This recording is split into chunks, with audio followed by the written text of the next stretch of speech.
Hello there. Your heart hurts, doesn't it? Still hurting. Even though time has passed. Even though you think you should be over it by now. Even though everyone else seems to think you should have moved on already. But you haven't. The pain is still there. Sometimes dull, like a constant ache in the background. Sometimes sharp, catching you off guard when a memory surfaces unexpectedly. Sometimes overwhelming, when something reminds you of what you lost, of who they were, of what you had together. Maybe it was a breakup. Maybe it was betrayal. Maybe it was loss. Maybe it was abandonment. Maybe it was disappointment. Maybe it was a relationship that ended badly or just faded away. Whatever it was, it left a wound. And that wound hasn't fully healed. And maybe you're being hard on yourself about it, thinking you should be stronger, should have moved on faster, should stop thinking about them, should stop feeling this pain, judging yourself for still hurting, shaming yourself for not healing quickly enough. That inner voice, the critical one, it's probably been loud. Get over it. Stop being weak. You're being dramatic. It wasn't even that serious. Other people go through worse. Why are you still stuck on this? And that voice, that harsh inner critic, it's making the pain worse. Because now you're not just dealing with heartbreak, you're also dealing with shame about the heartbreak. Not just grieving the loss, but also judging yourself for grieving. Take a breath with me. Just one breath. And as you exhale, imagine turning down the volume on that harsh inner voice. Just a little. Just for now. Let your shoulders drop. Let yourself feel what you're feeling, without immediately judging it as wrong or weak. Tonight, we're going to talk about something essential, about healing heartbreak with love, not harshness, about speaking to yourself with gentleness, not criticism, about the inner voice that helps healing instead of hindering it. Because here's the truth. You can't heal by being cruel to yourself. You can't recover by judging your pain. You can't move forward by shaming your feelings. Healing requires gentleness, compassion, love, especially self-love, especially a gentle inner voice. But somewhere along the way, you learned to be harsh with yourself, to criticize your emotions, to judge your pain, to shame your sensitivity. And that harshness is keeping you stuck in the hurt, preventing real healing, making everything harder. So tonight, let's change the voice. Let's practice speaking to yourself the way you'd speak to someone you love who's hurting.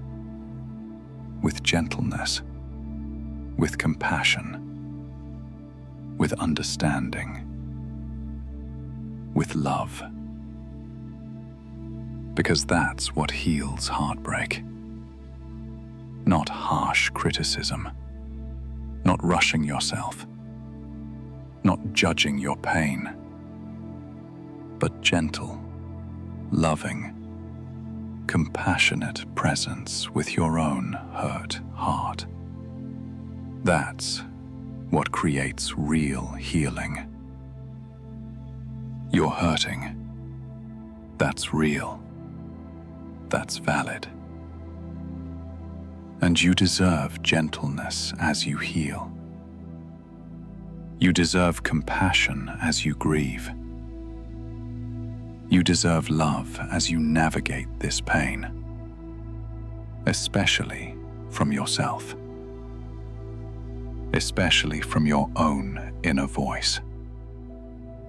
So tonight, let's practice that. A gentle inner voice, healing with love, compassion for your own heartbreak. That's what you need. That's what will actually help.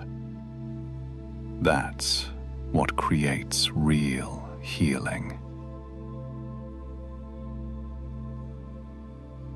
You know what makes heartbreak worse? The voice in your head that tells you you shouldn't be feeling it, that criticizes you for still hurting, that judges your pain as weakness or drama or patheticness. That harsh inner voice. It sounds like, "Get over it already. It's been long enough. You're being ridiculous. You should be stronger than this. Other people don't fall apart like you do. What's wrong with you?" And every time that voice speaks, it adds pain to pain, adds shame to hurt, adds judgment to grief. So now, you're not just dealing with heartbreak, you're also dealing with self-criticism about the heartbreak. And that makes everything worse. Because heartbreak is already difficult. Loss already hurts. Grief is already heavy. You don't need to add self-judgment to that load. You don't need to shame yourself for being human and feeling human emotions about human experiences. But you do. You judge yourself. You criticize your sensitivity. You shame your pain. Because somewhere you learned that emotions are weak, that pain should be quickly overcome, that healing should be faster, that being affected by loss means you're not strong enough. And that's cruel. That's adding insult to injury. That's kicking yourself while you're down. And it doesn't help. It doesn't speed healing. It doesn't make you stronger. It just makes you suffer more. So what if you changed the voice? What if, instead of harsh criticism, you offered gentle compassion? What if, instead of judgment, you offered understanding? What if, instead of rushing yourself, you offered patience? What if the voice said, "Of course you're hurting. You loved them. You lost something meaningful.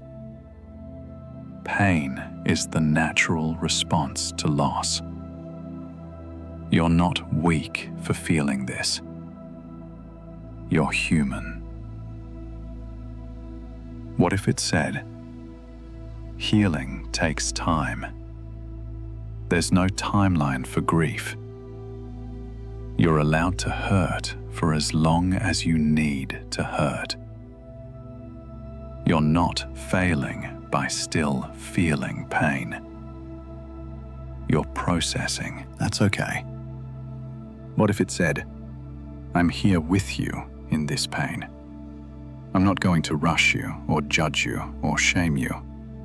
I'm just going to be gentle with you while you heal, however long that takes." That's a different voice, a gentle voice, a loving voice, a compassionate voice. And that voice, that gentleness, that compassion, that's what actually helps healing happen. Not harshness, not judgment, not rushing, not criticism, but gentleness, patience, compassion. love. That's what heals heartbreak.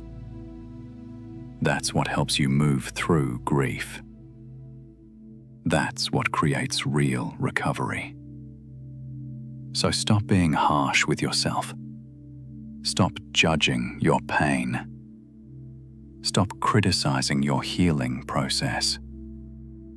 Stop shaming yourself for being affected by loss. That's not helping. That's just adding suffering to suffering. Start being gentle. Start offering compassion. Start giving yourself patience. Start speaking to yourself with love. That's what helps. That's what heals. That's what you deserve. You're not weak for hurting. You're human. You're not dramatic for grieving. You're feeling. You're not failing for not being over it yet. You're healing.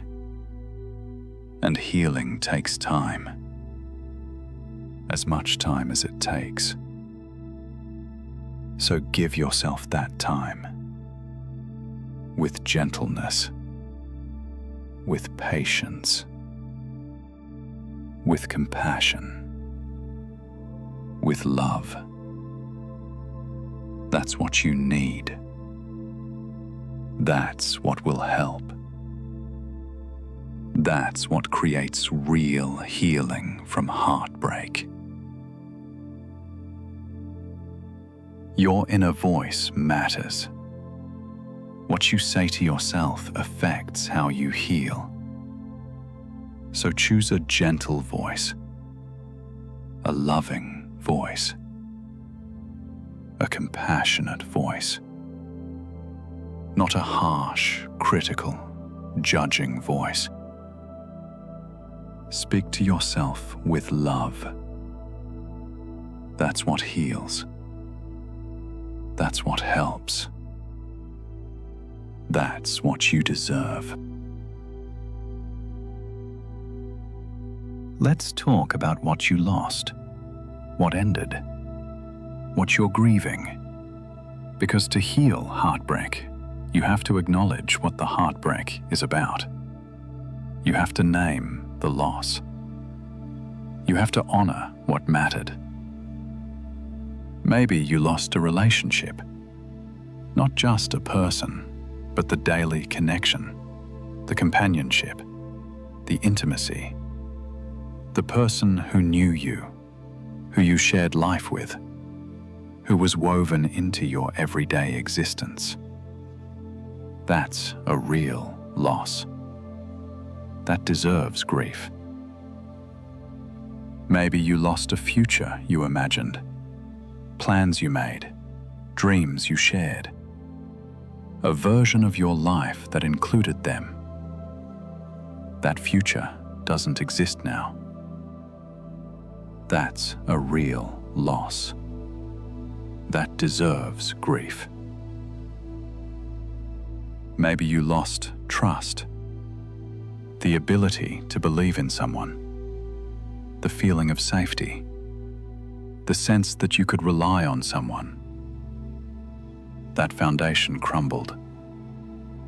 That's a real loss. That deserves grief. Maybe you lost your sense of yourself, who you were in that relationship, the version of you that existed with them. Your identity shifted when they left. That's a real loss. That deserves grief. Maybe you lost the story you told yourself about who they were, about what you had, about what it meant. The reality didn't match the story. That disillusionment, that's a real loss. That deserves grief. Whatever you lost, it was real. It mattered. It meant something to you. And losing it hurts. That pain is proportional to what it meant. The more it mattered, the more it hurts. That's not weakness. That's evidence of depth, of capacity to care, of meaningful connection. So don't minimize the loss. Don't tell yourself it wasn't that important. Don't judge yourself for caring about something that ended. It mattered. That's why it hurts. And that's okay. That's human. That's normal. The gentle inner voice acknowledges the loss. You lost something meaningful. Of course you're hurting. That relationship mattered to you. Those plans were important.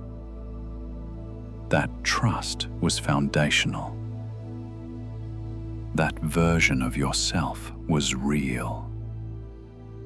The loss is real. Your pain is proportional to what you lost. That's honoring the grief, acknowledging the loss, validating the pain, not minimizing, not dismissing, not rushing past, but honoring. This mattered, therefore the loss matters. Therefore the pain is valid. And here's what's important. You can acknowledge the loss without staying stuck in it. You can honor what ended without being unable to move forward. You can grieve what you lost while also eventually opening to what can be. But you can't skip the grief. You can't bypass the pain. You can't minimize the loss and expect to heal completely. Real healing requires full acknowledgement, full feeling, full grieving. Not rushing through, not jumping over, not pretending it didn't matter that much. So acknowledge what you lost. Really acknowledge it. Feel the weight of it. Honor what it meant. Grieve the ending. That's not staying stuck. That's actually moving through. You have to feel it to heal it. You have to grieve it to release it. You have to honor it to move past it. The harsh inner voice says, it wasn't that important. Get over it. Stop dwelling. The gentle inner voice says, it mattered. The loss is real. Your grief is valid. Feel it fully. That's how you heal. So choose the gentle voice, the one that acknowledges loss, that honors grief, that validates pain, that lets you feel fully without rushing. That's healing. That's compassion. That's love. You lost something real, something meaningful, something that mattered. And you're allowed to grieve that for as long as you need, without judgment, without rushing, with full acknowledgement of what ended and what it meant. That's not weakness. That's honoring the depth of your capacity to love and connect. And that capacity is beautiful, even when it hurts. Now, let's talk about what you're telling yourself about why it ended. The story you've created, the meaning you've made, the conclusions you've drawn about yourself because of the loss. Maybe you're telling yourself you weren't enough, weren't lovable enough, weren't attractive enough, weren't interesting enough, weren't worthy enough. They left because you were lacking. That's the story. And that story is breaking your heart more than the actual loss. Maybe you're telling yourself you're unlovable, that this relationship ending proves something fundamental about you, that you're destined to be alone, that no one will ever really love you, that you're somehow fundamentally flawed or broken or unworthy. That's the story. And that story is creating deeper wounds than the actual breakup. Maybe you're telling yourself you failed. You should have done more, been better, tried harder, fixed it, prevented it. The ending is your fault because you weren't good enough at the relationship. That's the story. And that story is creating shame that compounds the grief. Maybe you're telling yourself you're a fool for trusting them, for believing in the relationship, for investing so much, for caring so deeply, for not seeing the signs, for being naive or stupid or blind. That's the story. And that story is adding self-judgment to already existing pain. These stories, these meanings you're making, they're not helping you heal. They're keeping you stuck, creating deeper wounds, making everything harder. Because now you're not just grieving the loss, you're also believing terrible things about yourself because of the loss. And here's what the gentle inner voice knows. The ending doesn't define your worth. The loss doesn't prove you're unlovable. The failure of one relationship doesn't mean you're fundamentally flawed. Someone leaving doesn't mean you weren't enough. Sometimes relationships end because of incompatibility, because timing was wrong, because people grow in different directions, because someone made choices that had nothing to do with your worth. Because life is complex, and relationships are difficult, and endings happen for reasons that aren't about you being fundamentally lacking. The ending might hurt, but it doesn't mean you're unlovable. The loss might be real, but it doesn't prove you're not enough. The relationship might have failed, but that doesn't mean you're a failure. They might have left, but that doesn't mean you're not worthy of staying. So the gentle inner voice offers different stories. This ended, that hurts, but it doesn't define my worth. I am still lovable even though this love ended. I am still enough even though this wasn't enough. I am still worthy even though they left. That's separating the event from identity, the ending from worth, the loss from lovability. That's refusing to let one experience define your fundamental value. That's maintaining self-worth despite rejection or loss or heartbreak. And that's essential for healing. Because you can't heal if you're also trying to heal from believing you're fundamentally unlovable. You can't move forward if you're convinced you're not worthy of love. You can't open your heart again if you believe the ending proved something terrible about you. So change the story, not the facts. The relationship ended. That's a fact. But the meaning, the story about what it means about you, that's changeable.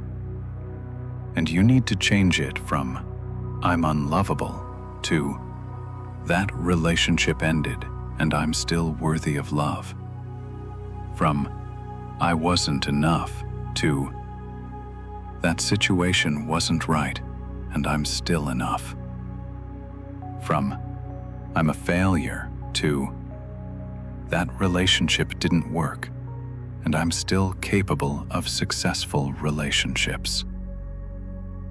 From "I'm a fool" to "I trusted and cared deeply, and that's actually a strength, even though it hurt." Change the story with gentle, loving, compassionate self-talk. The ending happened.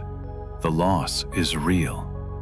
And you're still lovable, still worthy, still enough. The gentle inner voice knows that, reminds you of that, helps you believe that again. Here's something about healing that's important to understand. It's not linear. It's not a straight path from pain to peace. It's messy, uneven. 2 steps forward, 1 step back. Sometimes 1 step forward, 3 steps back. And that's normal. That's how healing actually works. You'll have good days where you feel like you're finally moving forward, where the pain is less intense, where you can think about them without falling apart, where you feel hopeful about the future. And you'll think, "I'm healing. I'm getting better. I'm going to be okay." And then you'll have bad days, where the pain comes back full force, where something reminds you of them and you collapse into grief again, where you feel like you're back at square one, where you can't believe you're still hurting this much. And you'll think, "I'm not healing. I'm stuck. I'll never get past this." And the harsh inner voice uses the bad days as evidence. "See, you're not healing. You're failing at this. You should be over it by now. What's wrong with you that you're still hurting?" But the gentle inner voice understands non-linear healing. Bad days don't erase progress. Setbacks are part of the process. Healing isn't straight-line improvement. It's a winding path with ups and downs. You're not failing. You're healing messily. And messy healing is still healing. That's realistic. That's compassionate. That's true. Healing is rarely linear, especially emotional healing, especially heartbreak. It's a back and forth process, sometimes better, sometimes worse. Overall moving forward, but not in a straight line. So when bad days come, when pain resurfaces, when you feel like you've lost progress, the gentle voice says, "This is a hard day. That's okay. Hard days are part of healing. This doesn't mean you're not getting better. This doesn't mean you're stuck. This is just how healing works. Messily, unevenly, with ups and downs. You're still moving forward, even when it doesn't feel like it. That's compassion for the process, understanding of how healing actually works, patience with the non-linearity, not judging setbacks as failures, not interpreting hard days as evidence you're not healing, just acknowledging that healing is messy, and that's normal. And here's what else the gentle voice knows. You don't have to be healed to be healing. You don't have to be over it to be getting better. You don't have to stop hurting to be making progress. Healing is a process, a long process. And you're in it, even when it's hard, even when it hurts, even when it feels like you're not moving forward. You're in the process, and that's enough. So be patient with yourself, with the non-linear nature of healing, with the bad days that come after good days, with the setbacks that feel like starting over, with the messy, uneven, back and forth process of recovering from heartbreak. Don't judge yourself for not healing in a straight line. Don't criticize yourself for having bad days. Don't shame yourself for still hurting even after you thought you were better. That's not failure. That's normal healing. That's the messy middle of recovery. And you're navigating it. That's enough. The gentle inner voice is patient with the process, compassionate with the setbacks, understanding of the non-linearity. It doesn't judge or rush or criticize. It just offers steady, loving presence through all of it. Through good days and bad days. Through progress and setbacks. Through the entire messy process of healing. That's what you need. That's what helps. That's what love offers. Steady, patient, gentle presence through it all. Let me tell you what the gentle inner voice sounds like, what it actually says, how it speaks to you during heartbreak, so you can practice it, so you can learn it, so you can offer yourself this kind of loving self-talk. When you're hurting, the gentle voice says, "I know this hurts. I'm here with you in this pain. You don't have to be alone in it. I'm not going to judge you or rush you or shame you. I'm just going to be here, gently, with you." When you're crying, the gentle voice says, "Let it out. Crying is healing. Tears are release.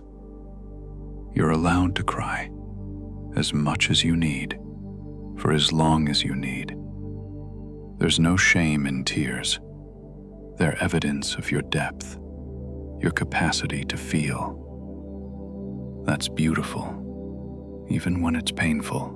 When you're angry, the gentle voice says, your anger is valid. You were hurt. Anger is a natural response. You're allowed to feel it without judging yourself. Feel the anger. Express it safely. Let it move through you. That's part of healing. When you're confused, the gentle voice says, it's okay to not understand. It's okay to have questions that don't have answers.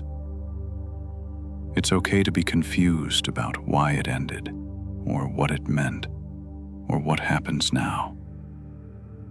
You don't need all the answers to heal. Just take it one step at a time. When you're scared, the gentle voice says, I know you're afraid. Afraid of being alone. Afraid of not finding love again. Afraid of being hurt again. Those fears are understandable, and you're going to be okay, even with the fear, even with the uncertainty. You're going to be okay. When you feel weak, the gentle voice says, you're not weak. You're healing. Healing requires vulnerability. Feeling deeply requires courage. Being affected by loss means you loved genuinely. That's strength, not weakness. You're strong enough to feel, strong enough to hurt, strong enough to heal. When you feel stuck, the gentle voice says, you're not stuck. You're in process. Healing takes time, as much time as it takes. You're moving forward even when it doesn't feel like it. Trust the process. Trust yourself. You're doing better than you think.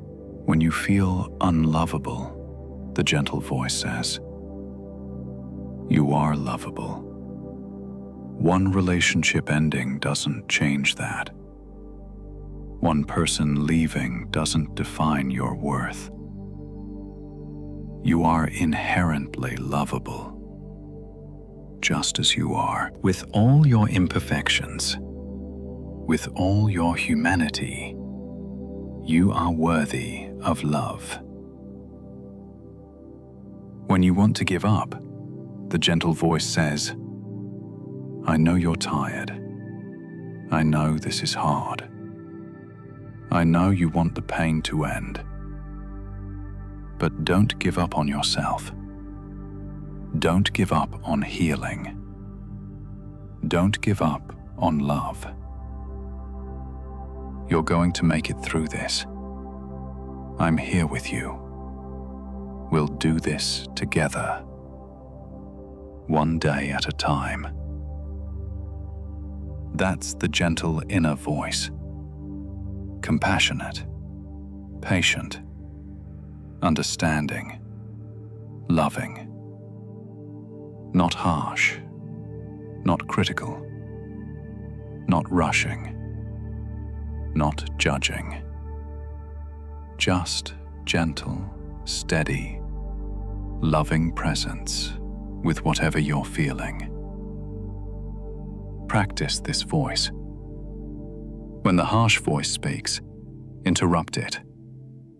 Replace it with gentleness, with compassion, with love, over and over, until the gentle voice becomes your default, until self-compassion becomes natural, until love is how you speak to yourself.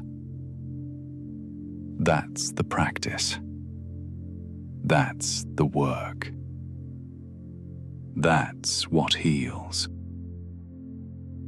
Let me tell you what becomes possible when you heal with love instead of harshness. when you speak to yourself with gentleness instead of criticism, when you offer yourself compassion instead of judgment, you heal faster, not by rushing, but by actually processing, because gentleness allows full feeling.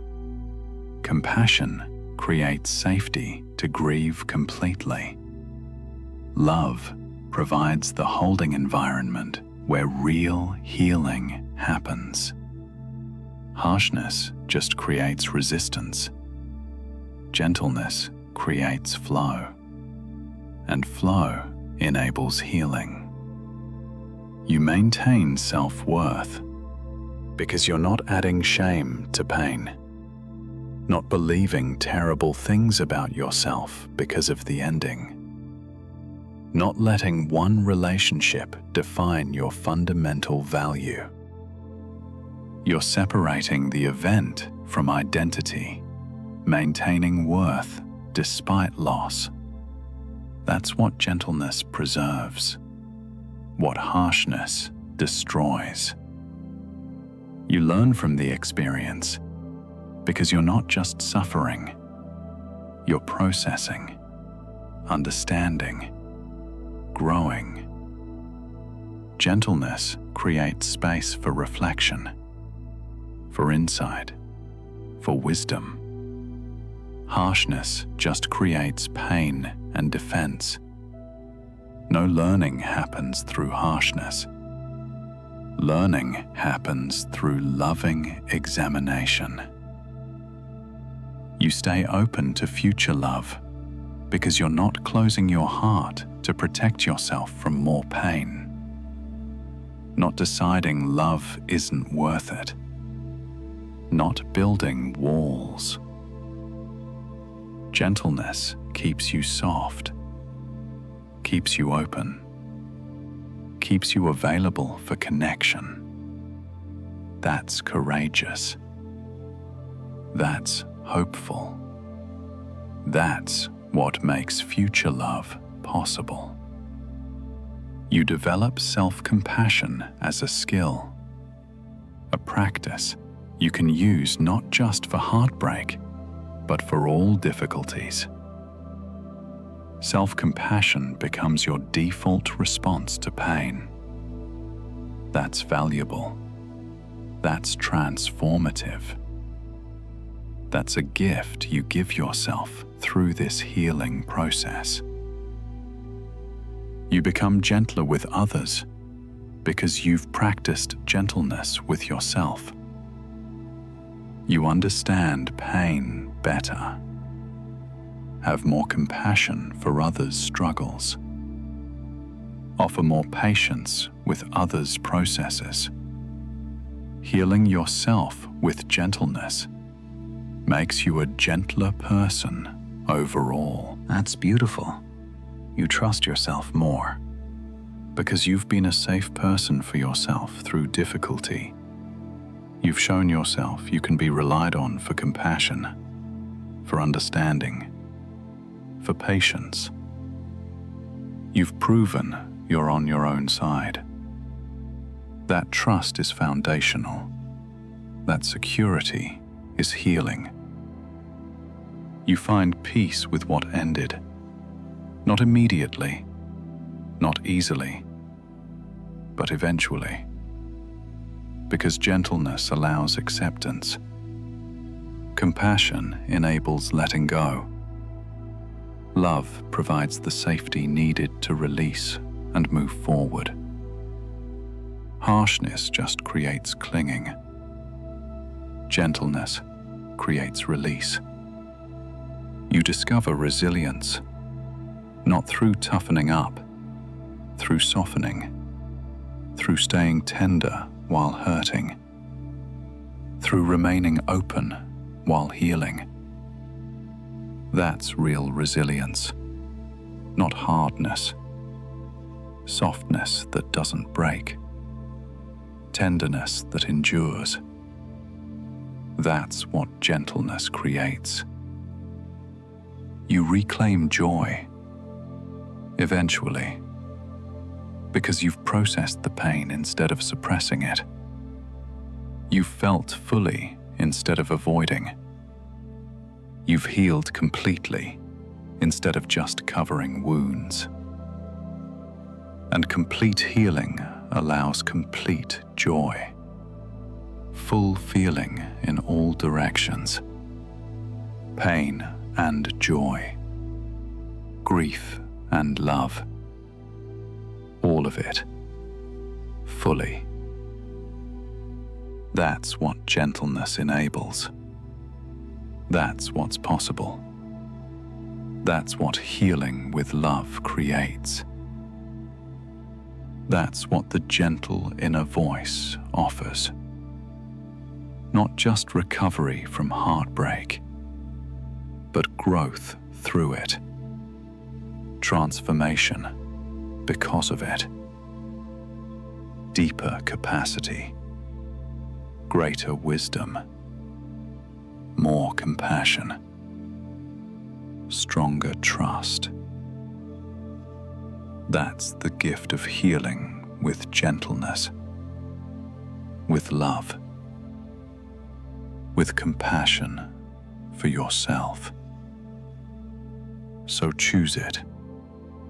The gentle voice, the loving approach, the compassionate presence with your own pain. Not just for healing, for growth, for becoming, for the person you're developing into through this experience. Choose gentleness. Choose love. Choose compassion. That's what heals. That's what transforms. That's what creates beauty from heartbreak.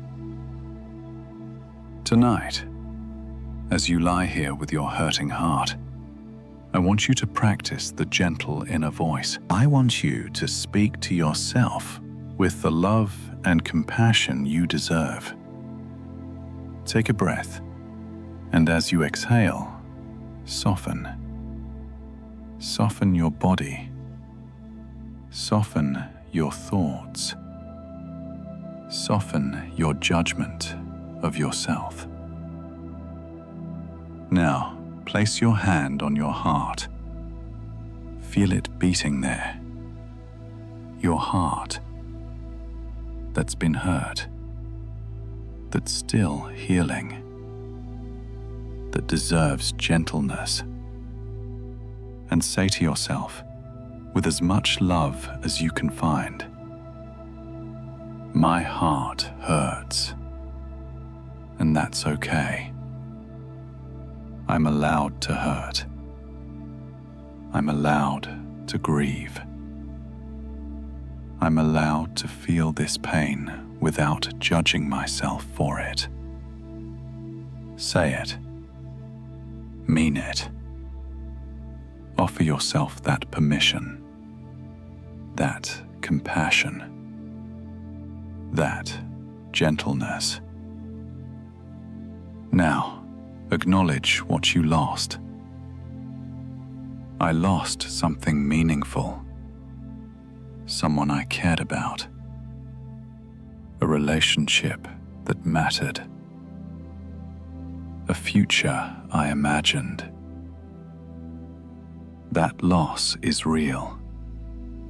My grief is proportional to what it meant. That's not weakness. That's evidence of my capacity to love. Honor the loss. Acknowledge what ended. Validate the grief. Without minimizing, without rushing. Just honoring. Now, offer yourself compassion. I'm being as gentle with myself as I can. I'm speaking to myself with love. I'm offering myself patience and understanding. I deserve this gentleness. I deserve this compassion. I'm worthy of love, especially from myself.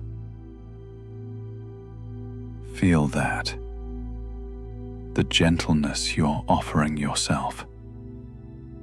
The compassion. The love. Let it in. Receive it. Now, remind yourself of truth. I am lovable. One relationship ending doesn't change that. I am worthy. One person leaving doesn't define that. I am enough, just as I am. I don't need to earn love. I am inherently worthy of it. Believe it, even if just a little, even if just for this moment. You're worthy. You're lovable. You're enough. Now, give yourself permission to heal at your own pace. I don't have to rush. I don't have to be over it by any particular time. I'm allowed to heal at my own pace, in my own way, for as long as it takes. There's no timeline for grief, no schedule for healing. I trust my process. Trust yourself. Trust your timing. Trust that you're healing even when it doesn't feel like it. And finally, offer yourself gentle presence. I'm here with myself through this. I'm not abandoning myself. I'm not judging myself. I'm just here, gently, with love, with compassion. However long this takes, however messy it gets, I'm here with myself. That's enough.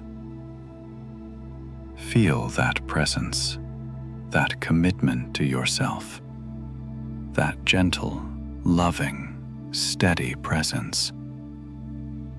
You're not alone. You're with yourself, and you're being gentle. That's beautiful. That's healing. That's love. Practice this tonight, tomorrow, every day. Every time the harsh voice speaks, interrupt it. Replace it with gentleness, with compassion, with love. Over and over until the gentle voice is your default. You deserve this gentleness, this compassion, this love, especially from yourself, especially while you're hurting, especially during healing.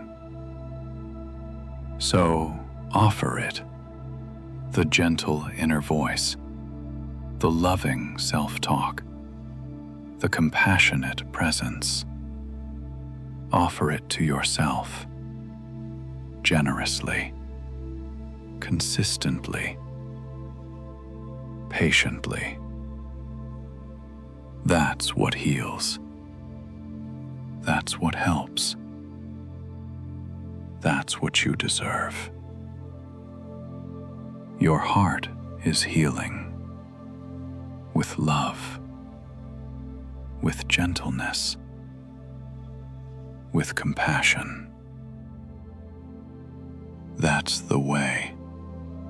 That's the path. That's what creates real, complete, transformative healing. Love yourself through this, gently, patiently, completely. That's your work. That's your practice. Do it with love. Let me tell you what you need to remember. What's true, even when heartbreak makes you doubt it. What remains real, even when pain argues against it. You are lovable. Deeply, fundamentally, inherently lovable. One relationship ending doesn't change that. One person leaving doesn't disprove that. One heartbreak doesn't invalidate that. You are lovable. That's unchangeable truth. Believe it, especially when it's hard to believe. Especially now. Your heart will heal. Not because time heals all wounds automatically, but because you're actively healing. With gentleness, with compassion, with love. You're doing the work, and the work works. Your heart will heal. It's already healing, right now, through this process. Trust that.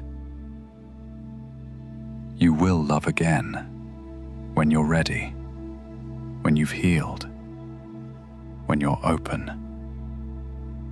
You will connect again, deeply, meaningfully, with someone who's right, someone who stays, someone who chooses you. Love isn't finished for you. This ending wasn't the end, just an ending. You will love again. This pain is temporary.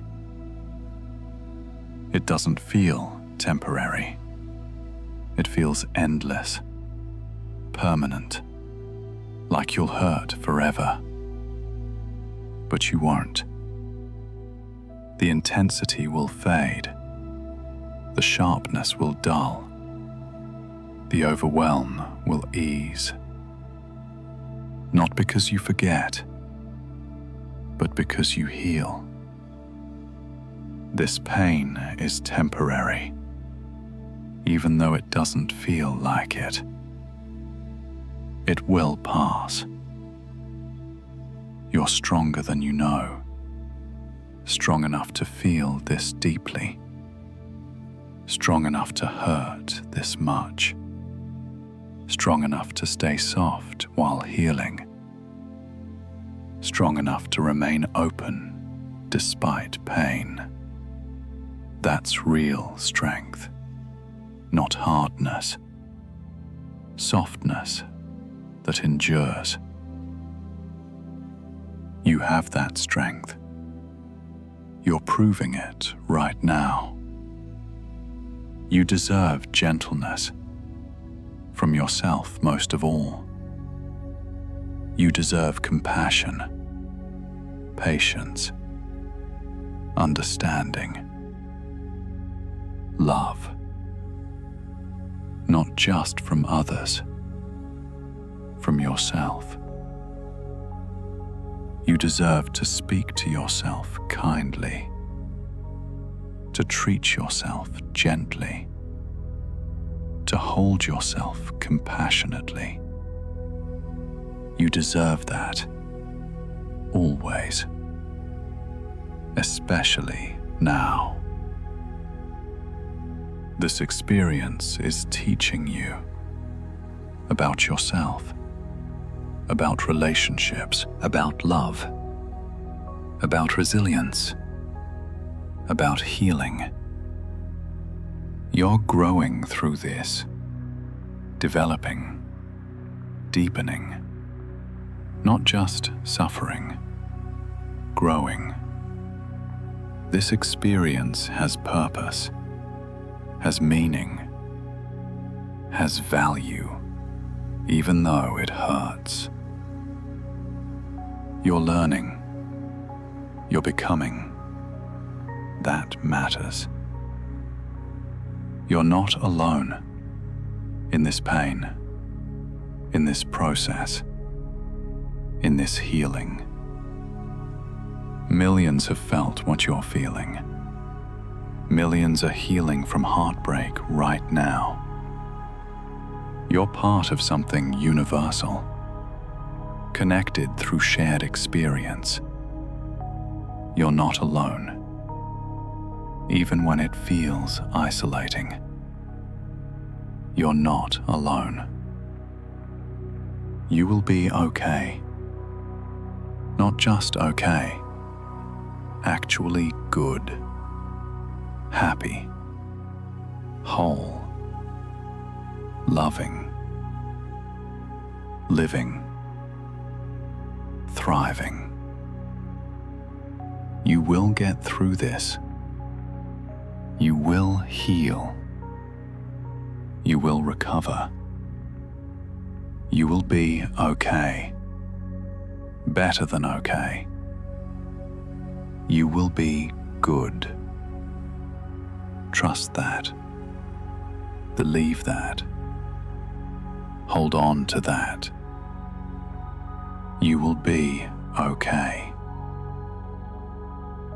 These truths, remember them, especially when pain makes you forget, when doubt makes you question, when harsh voices make you doubt yourself. These truths remain. You're lovable. Your heart will heal. You'll love again. This pain is temporary. You're strong. You deserve gentleness. You're learning. You're not alone. You'll be okay. Hold these truths. Believe these truths. Live from these truths. They're real. They're solid. They're what you build on while everything else feels shaky. These truths. Trust them. They'll carry you through. Let's talk about something important. About the moments when the pain comes back.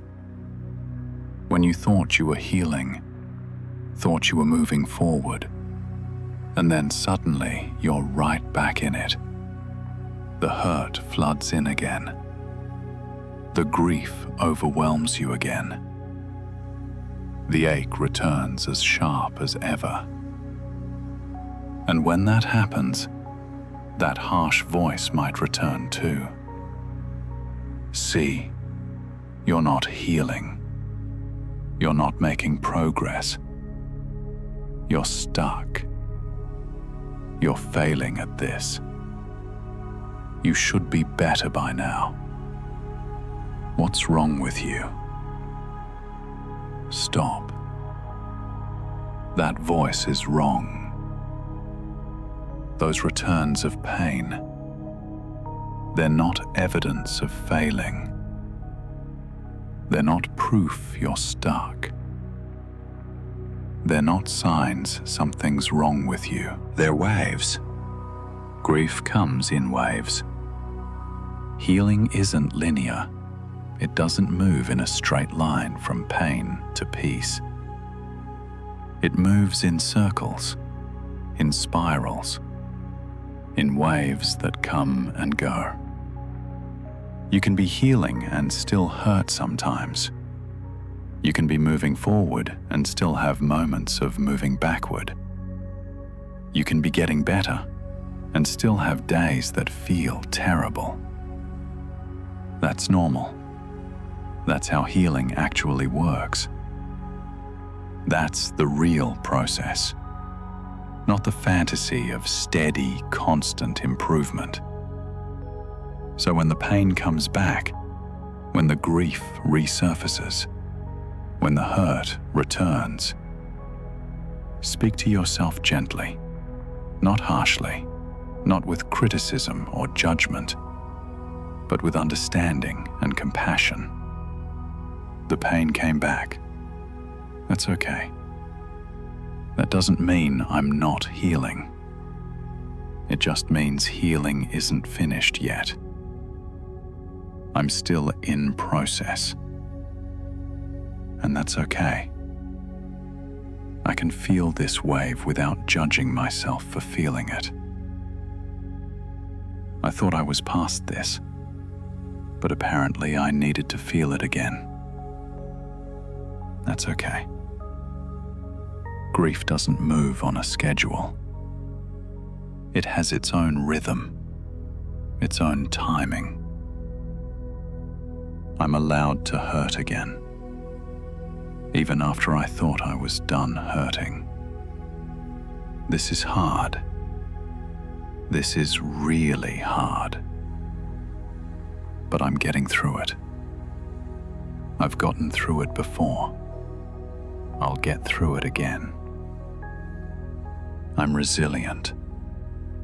I'm capable. I'm healing, even when it doesn't feel like it. That's the gentle voice. That's compassionate self-talk. That's what helps when pain returns. Not, you should be over this, but it's okay to still feel this. Not, you're failing, but you're healing at your own pace. Not, what's wrong with you, but there's nothing wrong with you. This is normal. This is the real process. Be gentle with yourself in the returns, in the waves, in the moments when pain comes back. Don't judge those moments as failure. Don't criticize yourself for still hurting. Don't shame yourself for not being done grieving. Just feel what you're feeling, with compassion, with patience, with understanding, knowing that this wave will pass, knowing that you're still healing even when it doesn't feel like it, knowing that returns are part of recovery, not evidence against it. Healing isn't linear. It's not constant forward motion. It's waves, and you're learning to ride those waves with gentleness, with compassion, with patience. That's the work. That's the practice. That's what creates real healing. So the next time pain returns, the next time you thought you were done but find you're not, speak to yourself gently. Offer yourself compassion. Give yourself patience. Don't judge the return. Just feel it, knowing it will pass, trusting you're still healing, believing in your process. That's what you deserve. That gentle presence, even in the returns. That compassionate voice, even in the waves. That patient understanding, even when healing doesn't look like you thought it would. You're healing, even when pain comes back. You're moving forward, even when you feel like you're moving backward. You're making progress, even when it doesn't feel like it. Trust that. Believe that. Be gentle with yourself through all of it.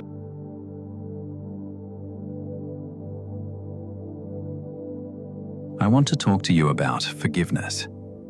Not the kind where you pretend nothing happened. Not the kind where you reconcile or forget or excuse what hurt you. But the kind that frees you from carrying the weight of what happened.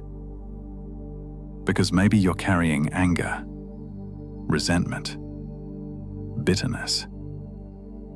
Maybe toward them for what they did or didn't do. Maybe toward yourself for staying too long or not seeing it sooner or making mistakes. And that weight, that anger, that resentment, it's heavy. It's exhausting. It keeps you tied to what ended. It keeps you living in the past. It prevents you from moving fully into your present and future. But forgiveness feels impossible. How can you forgive what hurt you so much? How can you release what wounded you so deeply?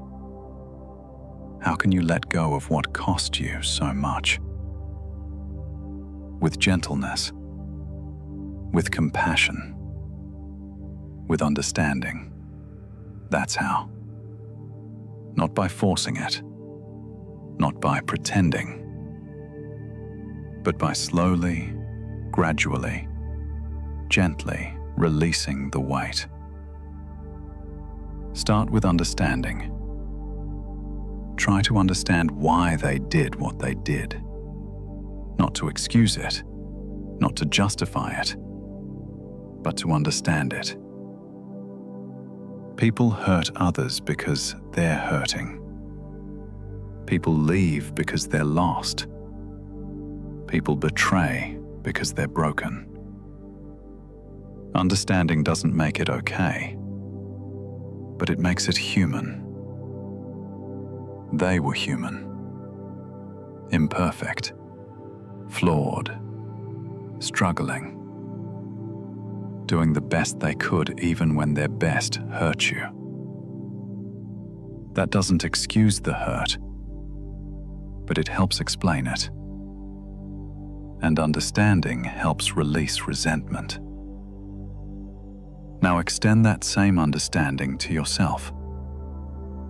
You did the best you could too, with what you knew, with who you were then. You made mistakes, maybe. We all do. But you were trying. You were doing your best, even when your best wasn't perfect. Forgive yourself for not seeing sooner. Forgive yourself for staying longer. Forgive yourself for trusting when maybe you shouldn't have. Forgive yourself for loving someone who hurt you. You were human. You were trying. You deserve your own forgiveness.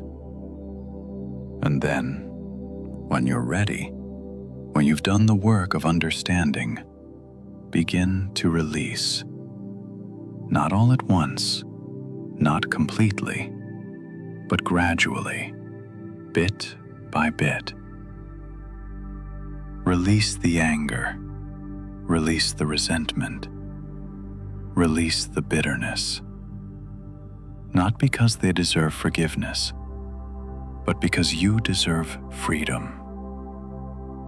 Say it gently to yourself.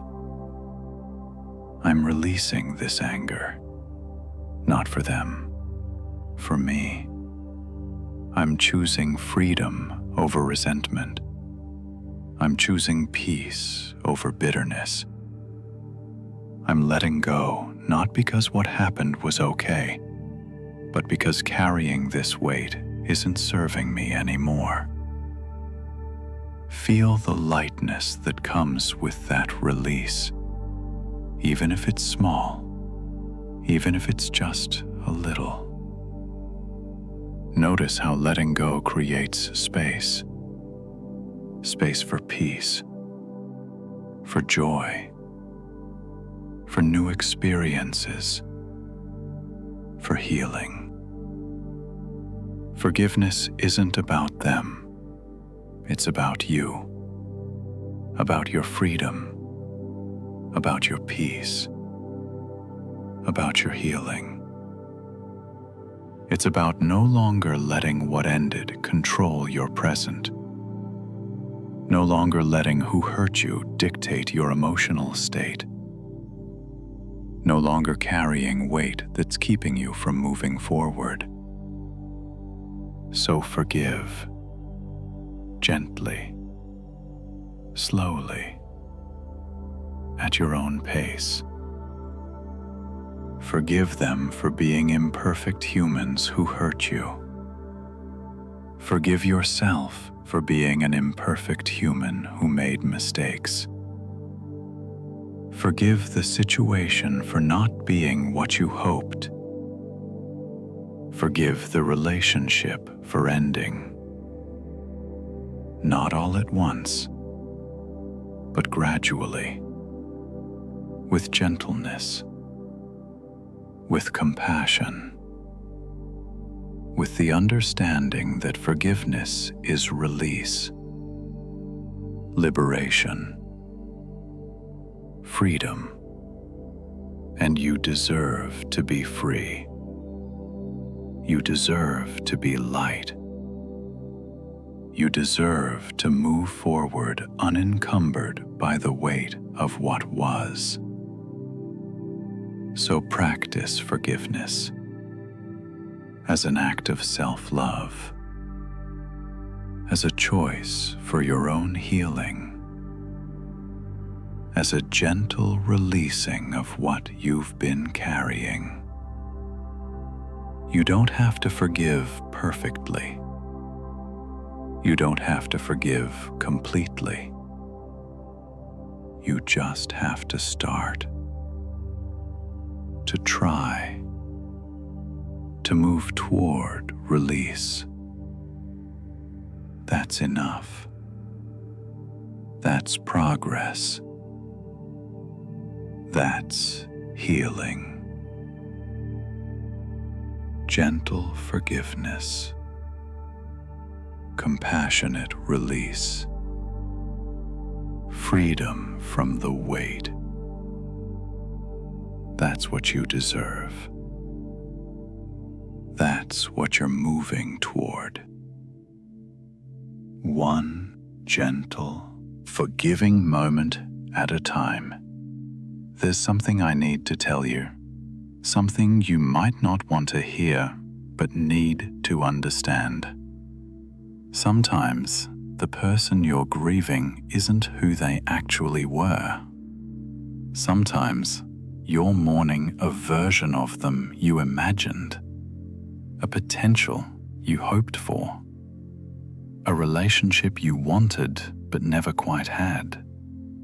And that makes it harder, because you're not just grieving what ended, you're also grieving what never was. Not just who they were, but who you hoped they'd become. Not just the relationship you had, but the relationship you imagined you could have. That's a double grief. Mourning the real loss and the imagined potential. And it's valid. Both losses are real. Both deserve to be grieved. But you also need to see clearly, to separate who they actually were from who you hoped they'd be. to distinguish what the relationship actually was from what you wanted it to become. Because you might be holding on to a fantasy, remembering the best moments and forgetting the difficult ones, focusing on potential instead of reality, creating a memory that's better than the truth. And that keeps you stuck, keeps you mourning something that wasn't fully real, keeps you longing for something that was more imagination than reality. So with gentleness, with compassion, but also with honesty, try to see clearly. Remember the real person, the real relationship, not just the highlights, not just the potential, but the actual truth of what was. Remember the ways they hurt you, not to villainize them, but to remember honestly. Remember the ways you weren't compatible, the ways the relationship didn't work, the reasons it ended, the reality of what was difficult. This isn't about making them bad. It's about seeing clearly, about remembering the whole truth, not just the parts you miss. And as you remember honestly, you might realize something. You might realize that what ended, while meaningful, wasn't actually as perfect as your memory has been making it. That who they were, while special, wasn't actually right for you. That what you had, while real, wasn't actually what you need. This isn't to diminish your grief. Your pain is real. Your loss matters. What you felt was genuine. But clear seeing helps healing, helps you move forward, helps you release what you're holding on to. Because you can't heal while worshipping a fantasy. You can't move on while idealizing what ended. You can't find what's right for you while convincing yourself that what wasn't right was perfect. So, see clearly. Remember honestly. Acknowledge both what was good and what wasn't, both what you loved and what didn't work, both who they were and who they weren't. And from that clear seeing, that honest remembering, that balanced perspective, make peace with what ended. Not by pretending it wasn't meaningful, but by seeing it clearly and recognizing that meaningful doesn't mean meant to last forever.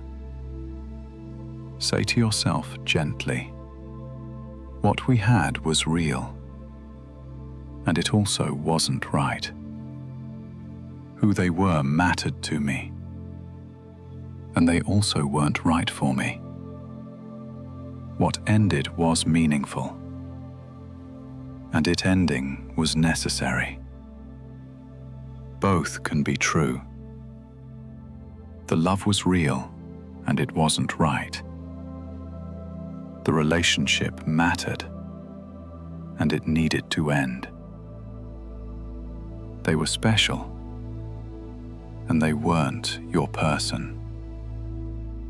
Hold that complexity, that honest, clear seeing, that balanced perspective.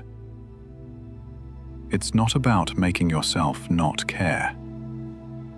It's about seeing clearly so you can heal completely, so you can release fully, so you can move forward truly. You deserve to see clearly, to remember honestly, to grieve what actually was, not what you imagined. That's healing. That's how you move forward. That's how you eventually find what's actually right, not just what you hoped could be right. So see clearly, with gentleness, with compassion, but with honesty. That's what you need. That's what serves your healing. That's what creates real freedom to move forward. Let me talk to you about loneliness, because maybe that's what you're feeling most acutely right now. Not just the loss of them, but the loneliness that came with their leaving. You're alone now, after being part of we, after having someone, after sharing your life with another person. Now, you're alone, and that loneliness, it might feel unbearable sometimes. Maybe you reach for your phone to text them, and remember you can't. Maybe you have thoughts you want to share with them, and then recall they're not available. Maybe you come home to an empty space that used to have them in it, and the loneliness hits hard. And maybe that harsh voice says, "You're so pathetic. You can't even be alone. You need someone to be okay. You're too dependent. You're weak." No, stop. That voice is wrong. You're not pathetic for feeling lonely. You're not weak for missing connection. You're not too dependent for struggling with being alone after being partnered. You're human. Humans are wired for connection. We're meant to be with others. Feeling lonely after losing connection isn't weakness. It's biology. It's psychology. It's the normal human response to losing a significant bond. So first, be gentle with yourself about the loneliness. Don't judge it. Don't shame it. Just acknowledge it. I feel lonely. That makes sense. I lost connection with someone important. Of course I feel lonely. That's not wrong. That's normal. Now, understand something important. This loneliness, while painful, is temporary. And it's also different from being alone. You're learning to be alone again, to be one instead of we, to fill your life with yourself instead of relying on them to fill it. And that's actually important work, essential work, growth work. You're rediscovering yourself, your interests, your preferences, your identity outside of the relationship. That's valuable, even though it's lonely. So use this time, this lonely time. Use it to get to know yourself again, to reconnect with who you are independently, to build a full life that doesn't require another person to make it complete. Do things alone, not because you prefer being alone, but to prove to yourself you can. Go to dinner alone. Go to movies alone. Take walks alone. Sit with yourself. Get comfortable with your own company. At first, it will feel lonely. It will feel wrong. It will feel like something's missing. And something is missing.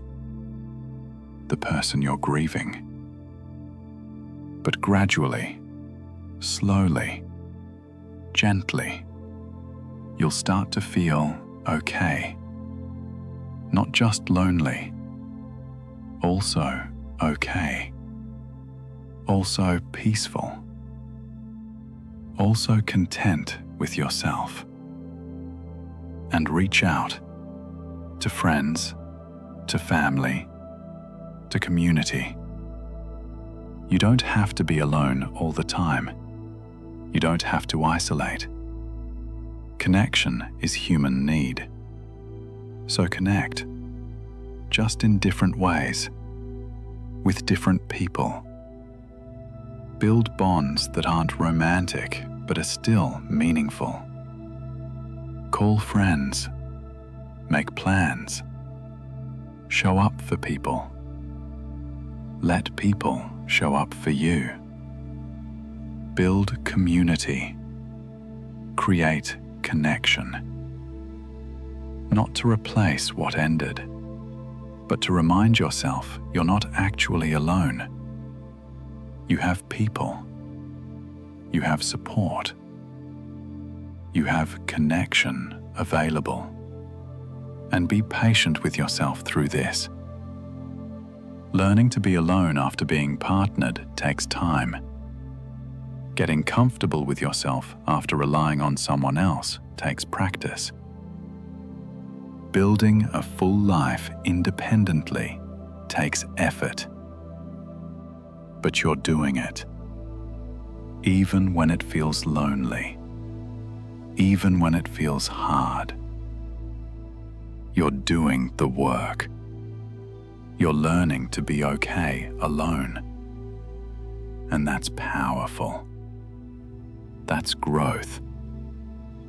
That's becoming whole independently. So feel the loneliness. Don't run from it. Don't judge it. Just feel it. And know it's temporary. Know you're growing. Know you're healing. Know you're building something important. A full life that doesn't require another person to be complete. That doesn't mean you don't want connection. It means you don't need it to be okay.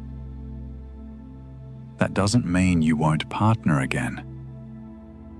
It means you won't need to from a place of desperation. You're building independence, wholeness, completeness. And from that place, future connections will be healthier, stronger, better. So be gentle with your loneliness. Use this alone time. Build your independence. Connect with others. And trust that this temporary loneliness is teaching you something essential. How to be whole on your own. That's what you need. That's what's healing. That's what creates the foundation for healthier love in the future. I want you to understand something about your worth. Something that heartbreak might have made you forget. Something you need to remember and believe and hold on to. Your worth is not determined by whether someone chose you. Your value is not measured by whether a relationship lasted. Your lovability is not defined by whether someone loved you well. You are worthy, period. Not because someone recognized it. You are valuable, period. Not because someone appreciated it. You are lovable, period. Not because someone loved you properly. Your worth exists independently of anyone's perception of it. It's inherent. unchangeable, not contingent on someone else's choices or actions or feelings. But when someone leaves, when a relationship ends, when love doesn't work out, it's easy to forget that. It's easy to think, if I were worthy enough, they would have stayed. If I were valuable enough, they would have chosen me. If I were lovable enough, they would have loved me better. That's not true. That's pain talking. That's heartbreak distorting reality. That's making their choices about your worth when it's not. Their choices are about them, their capacity, their readiness, their journey, not your worth. You could be the most worthy person in the world, and someone might still leave. You could be incredibly valuable, and someone might still not appreciate you. You could be completely lovable, and someone might still not love you well. Because their choices aren't about your worth. They're about their capacity, their awareness, their issues, their limitations, not yours.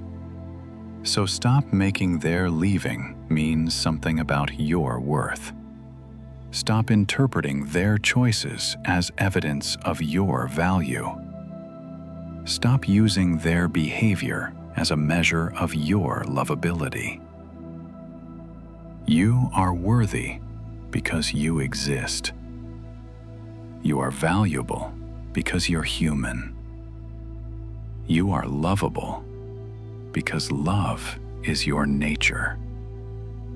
That's true whether they saw it or not, whether they appreciated it or not, whether they chose it or not.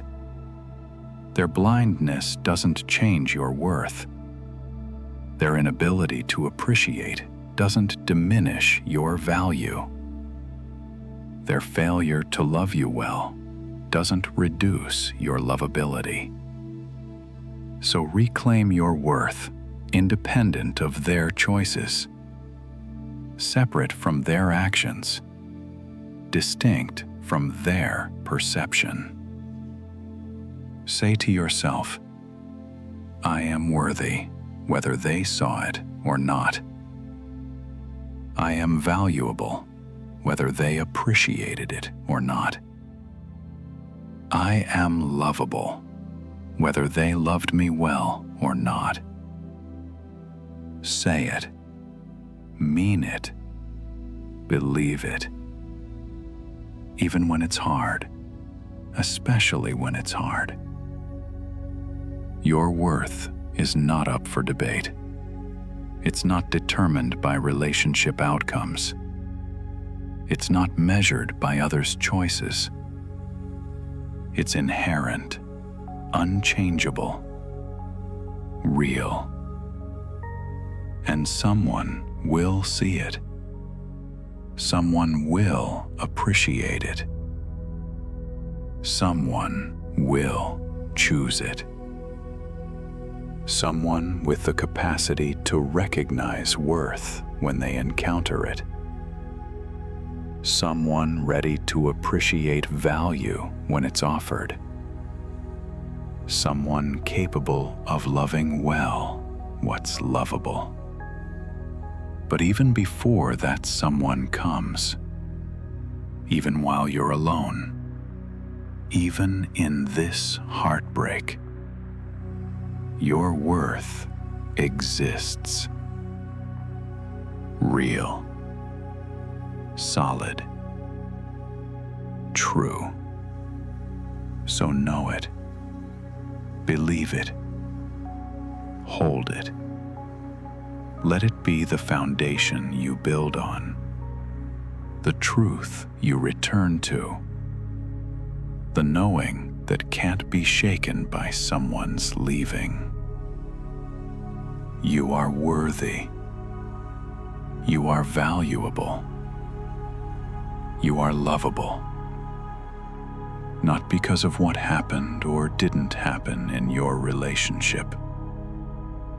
Not because of someone's choices or actions or feelings,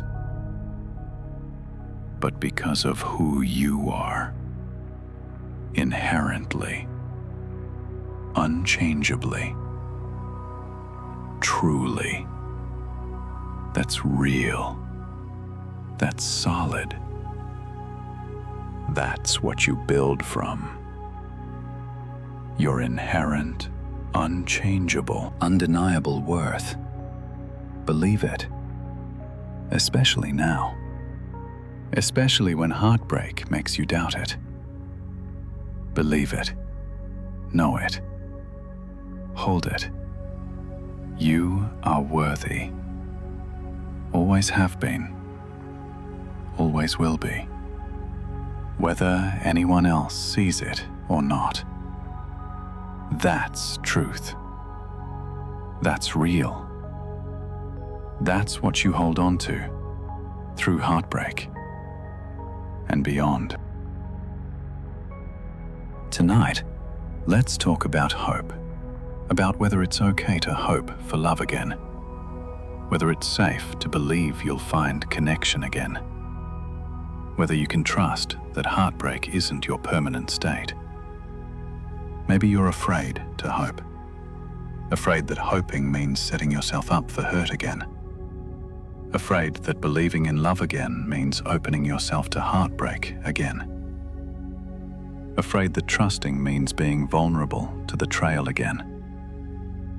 So maybe you've decided to protect yourself, to not hope, to not believe, to not trust, to build walls, to stay closed, to keep yourself safe by keeping yourself separate. And I understand.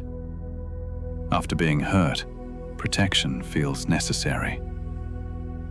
After heartbreak, walls feel wise.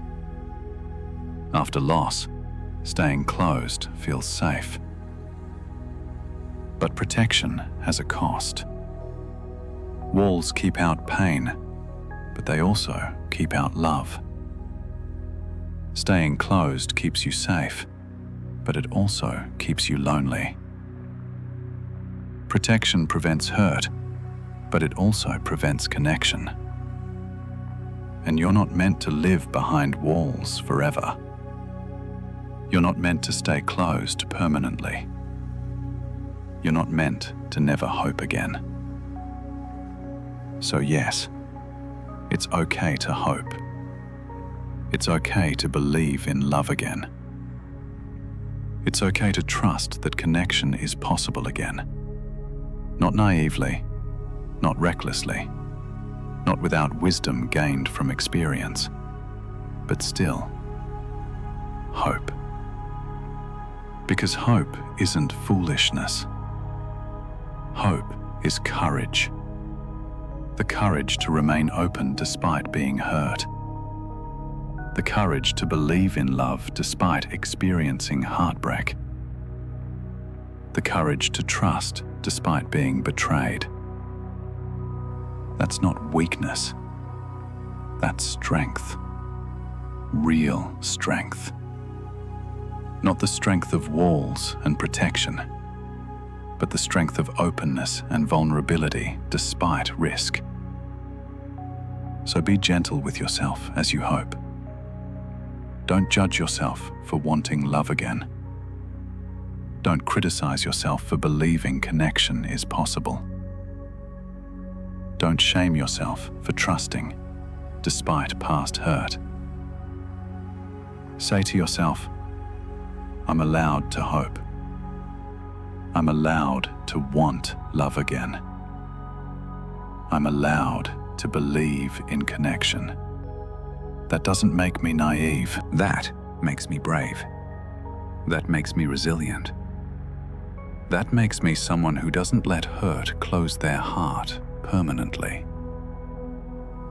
And temper hope with wisdom. Hope for love, yes, but also know yourself better now. Know what you need. Know what you don't want. Know your boundaries. Know your non-negotiables.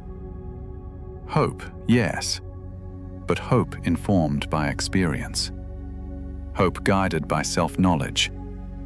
Hope balanced with wisdom. You can be open and discerning, hopeful and wise, trusting and boundaried. Those aren't contradictions. They're balance. The balance of someone who's learned from pain, but hasn't let pain close them.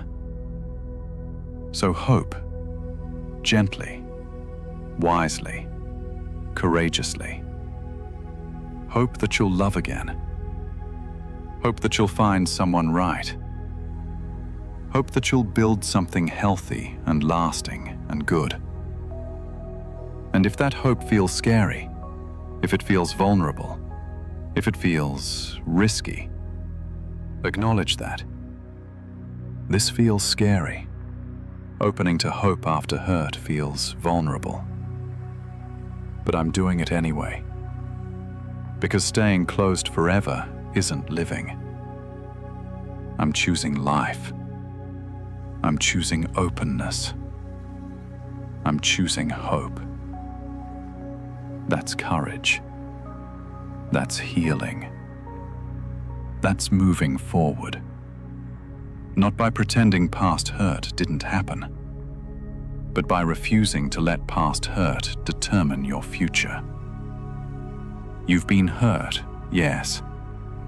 And you'll be careful, yes. And you'll be wise, yes. But you'll also remain open. You'll continue hoping. You'll keep believing. Because you're not meant to live closed. You're meant to live open, connected, loving. Even with risk. Even with vulnerability, even knowing hurt is possible. That's living fully. That's loving bravely. That's refusing to let heartbreak have the final word. So hope. It's okay. It's good. It's healing. Hope with wisdom. Hope with boundaries. Hope with self-knowledge. But hope. Because you deserve love. And love is possible. And your story isn't finished. And heartbreak isn't your ending. Hope. Gently. Bravely. Wisely. Hope that something beautiful is waiting.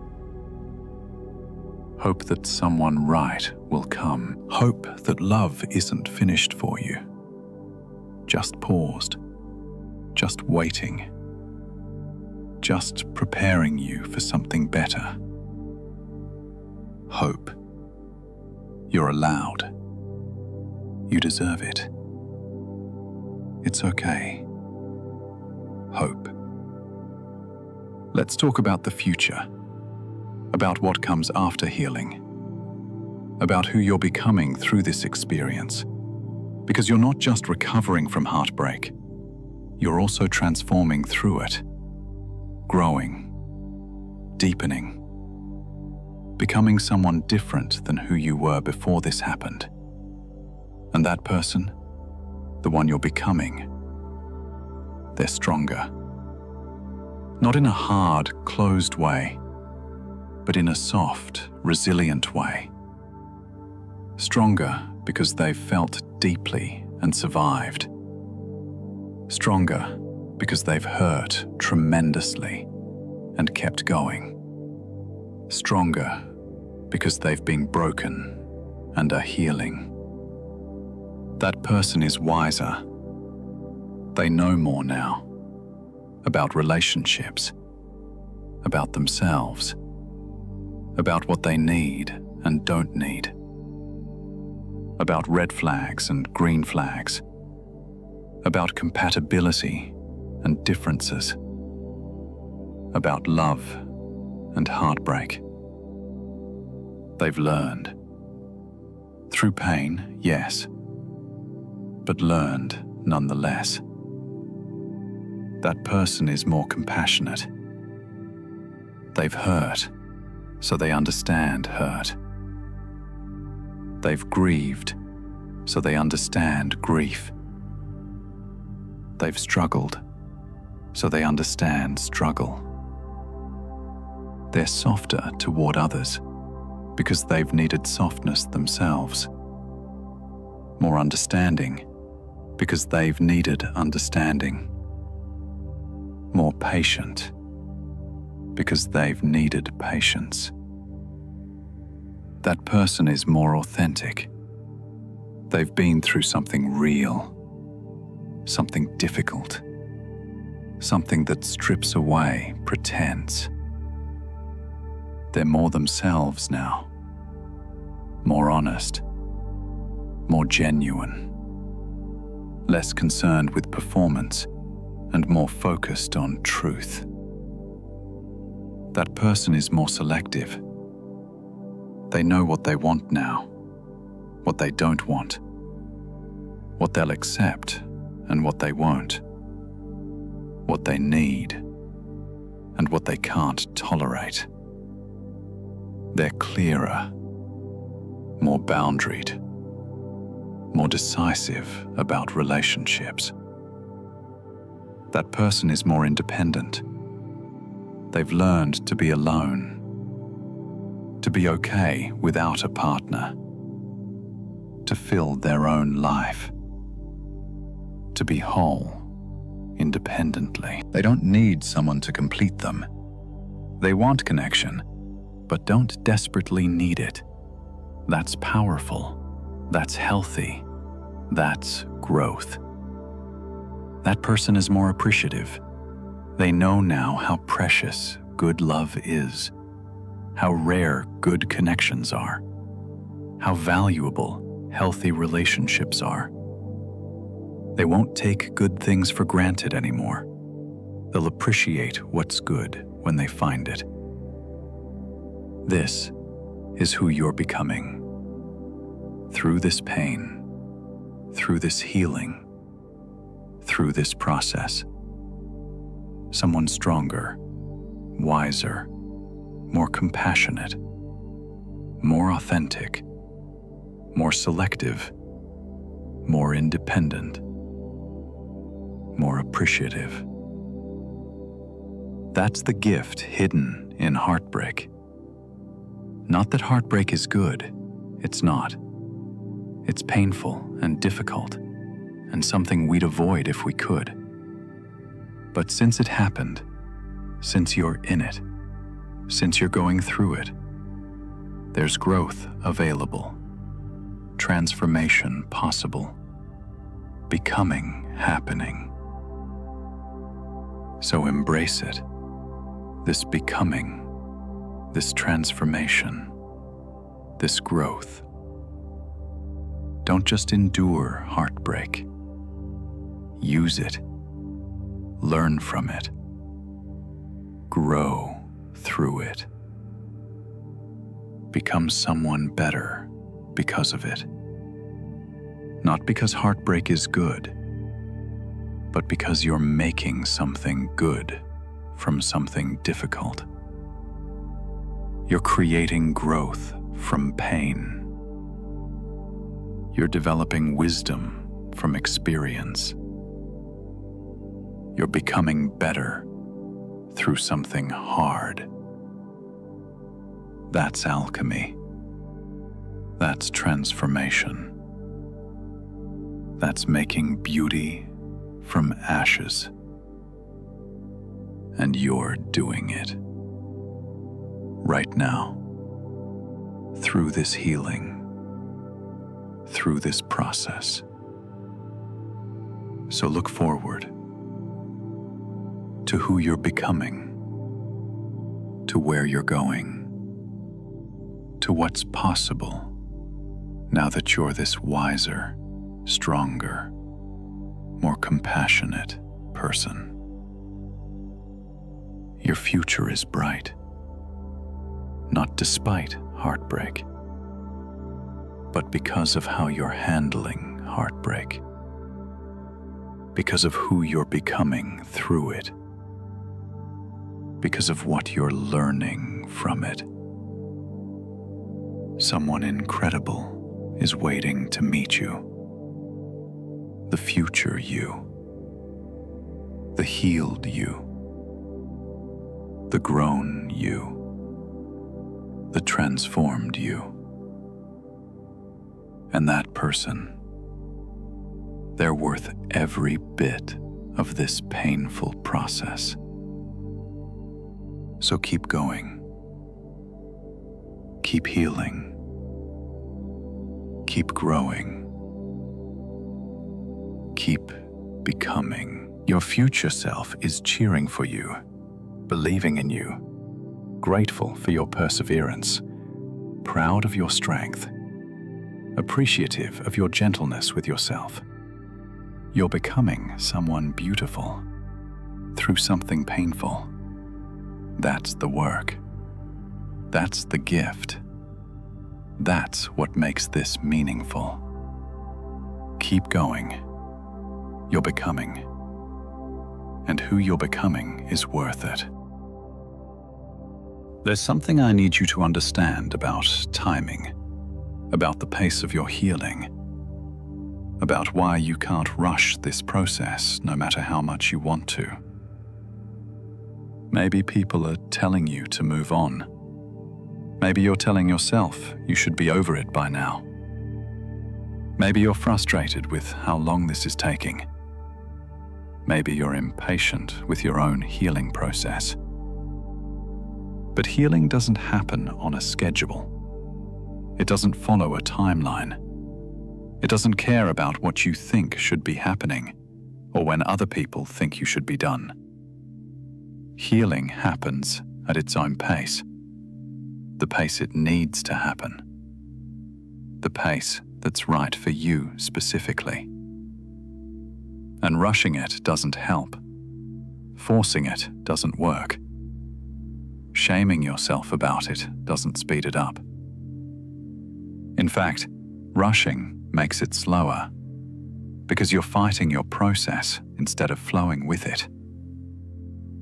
You're resisting what needs to happen instead of allowing it. You're judging yourself instead of supporting yourself. So stop rushing. Stop forcing. Stop judging your timeline. Just let yourself heal at whatever pace you're healing.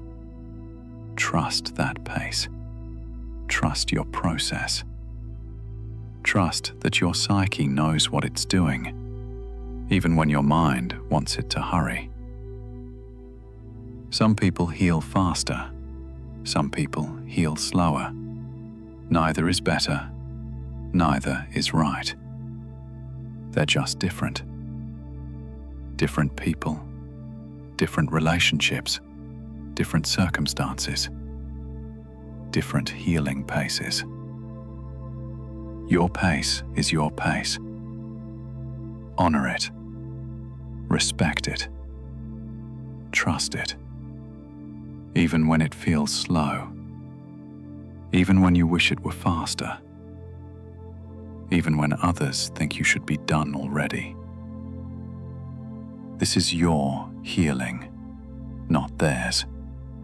Your heart, not theirs. Your process, not theirs. So heal at your pace, not anyone else's pace. Your pace. And understand something about why healing takes time. It takes time because you're not just getting over someone. You're also grieving what ended, processing what happened, understanding what it meant, learning what it taught you, rebuilding your sense of self, reconstructing your life, rediscovering your independence, healing your trust, repairing your hope, restoring your openness. That's a lot. That's complex. That's deep work. Of course it takes time. Of course it can't be rushed. Of course, it needs whatever time it needs. So give yourself that time, without judgment, without criticism, without impatience. Just give yourself the time you need, the time your healing requires, the time that's right for you. And be gentle with yourself through it. On the slow days, on the days when you feel like you're not making progress, on the days when pain returns, on the days when you're frustrated with yourself, be gentle. Say to yourself, I'm healing at my own pace. That pace is right for me. I trust my process. I'm patient with myself. I'm gentle with my timing. There's no rush. There's no deadline. There's just my process, unfolding as it needs to. Feel that. The permission to take your time, the freedom from rushing, the gentleness toward your pace. Let yourself have that. Let yourself heal however long it takes. Because the goal isn't to heal quickly. The goal is to heal completely, thoroughly, truly. And that takes however long it takes. So be patient, be gentle, be trusting of your own process. You're healing at exactly the pace you need to be healing, at exactly the speed that's right for you. Trust that. Honor that. Respect that. Your timing is perfect. Your pace is right. Your process is working, even when it doesn't feel like it, even when it feels slow, even when you wish it were faster. You're healing at your pace, and that's exactly right. Trust it. Be gentle with it. Let it unfold as it needs to. That's what you deserve. That's what serves you.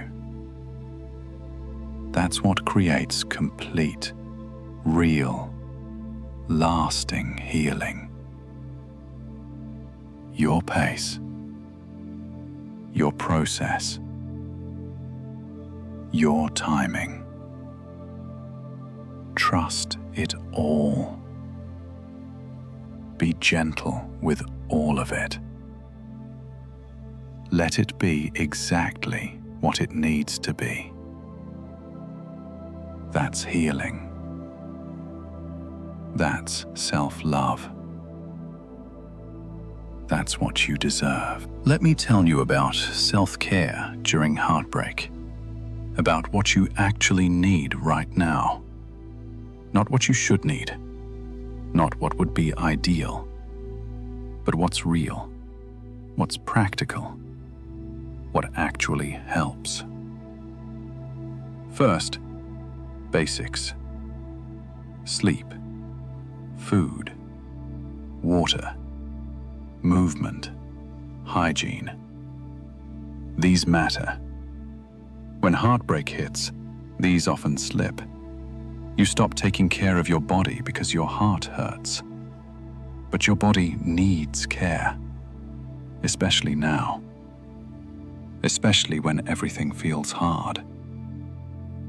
So do the basics, even when you don't feel like it, even when it feels pointless, even when getting out of bed feels impossible. Do it anyway. Take a shower, eat something, drink water, move your body, sleep when you can. This isn't about being perfect. It's about not abandoning yourself physically while you're struggling emotionally. It's about caring for your body, even though your heart hurts. It's basic self-love. Do it. Second, gentleness. Be gentle with yourself, in what you say to yourself, in what you expect from yourself, in how you treat yourself. This is hard. What you're going through is really hard. So be gentle, like you would with someone you love who's hurting. Be that gentle with yourself. Let yourself rest when you need rest. Let yourself cry when you need to cry. Let yourself feel what you're feeling without judging it as weakness. Let yourself have easy days. Days when all you do is survive. Days when getting through is enough. Let those days be enough. Third, connection. Don't isolate completely. I know you might want to. I know it might feel easier to be alone. But complete isolation makes everything worse. Reach out, even just a little. Text a friend. Call someone. Let people know you're struggling. Let people support you. You don't have to pretend you're okay. You don't have to put on a brave face. You can be real about how hard this is. Real people. Good people. They'll show up for that. They'll support that. Let them. Fourth, distraction. Sometimes you need to not think about it. Sometimes you need a break from feeling. That's okay. That's not avoidance. That's survival. Watch something. Read something. Do something that takes you out of your pain for a while. That's healthy. That's self-care. That's giving yourself a break from constant hurting. Fifth, processing. But also, sometimes you need to feel it fully, to sit with the pain, to let the grief wash over you, to process what happened. That's necessary too. You can't heal what you don't feel. So feel it. When you're ready, when you have capacity, feel it fully. Both are needed. Distraction and processing. Break from pain and sitting with pain. Both. Not one or the other. Both. Listen to yourself about which you need when. Sixth, boundaries. with people who make it worse, with situations that hurt, with triggers that set you back. You're allowed to avoid things right now. You're allowed to say no. You're allowed to protect yourself. That's not weakness. That's wisdom. Protect your healing space. Set boundaries that serve your recovery. 7th, patience. With yourself, with your process, with your healing. You're doing the best you can. You're getting through something hard. Be patient with how long it's taking. Be patient with how messy it is. Be patient with yourself. That's essential self-care. This is what you need. Basics. Gentleness.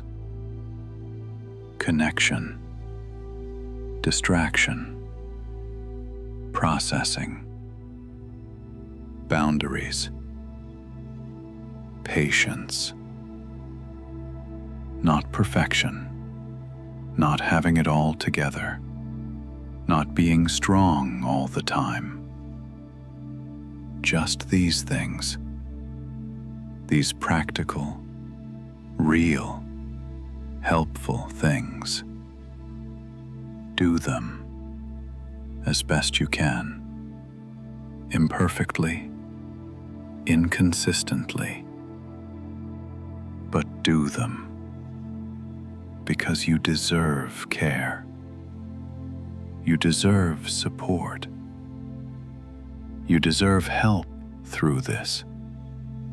From others, yes, but also from yourself. Especially from yourself. So care for yourself through this heartbreak with gentleness, with compassion, with patience, with love. That's what you need. That's what helps. That's what creates healing. Care for yourself. You're worth it. Tonight, I want to talk to you about gratitude. And I know that might sound strange. Gratitude, while heartbroken, while hurting, while grieving. How can you be grateful when everything hurts? But hear me out. I'm not asking you to be grateful for the heartbreak. I'm not suggesting you should be thankful for the pain. I'm not saying you should appreciate the loss. I'm talking about something different. About finding things to be grateful for despite the heartbreak. About noticing what's still good, even though this hurts. About recognizing what remains, even though something ended. Because yes, you lost something, someone, a relationship, a future you imagined. That loss is real. That grief is valid. That pain matters. But you didn't lose everything. You still have things, good things, things worth noticing, things worth appreciating, things that remain even in heartbreak. Maybe you have friends who showed up for you. Be grateful for them. Not instead of grieving, but alongside grieving. Both. Loss and gratitude. Both. Maybe you discovered strength you didn't know you had. The strength to survive this, to keep going, to get through each day. Be grateful for that strength, for your resilience, for your capacity to endure. Maybe you learned something about yourself, about relationships, about what you need, about what you don't want. Be grateful for that learning, for that wisdom, for that growth. Maybe you have a home, a bed, food, safety. Basic things that matter, especially when everything else feels unstable. Be grateful for those basics, for that foundation, for that security. Maybe you have yourself, your own company, your own mind, your own heart that's capable of loving deeply, even though it hurts when love ends. Be grateful for yourself, for your capacity to feel, for your ability to love. This isn't about toxic positivity. It's not about pretending everything's fine. It's not about denying pain. It's about expanding your awareness to include both pain and gratitude, both loss and appreciation, both grief and thankfulness. Because here's what gratitude does.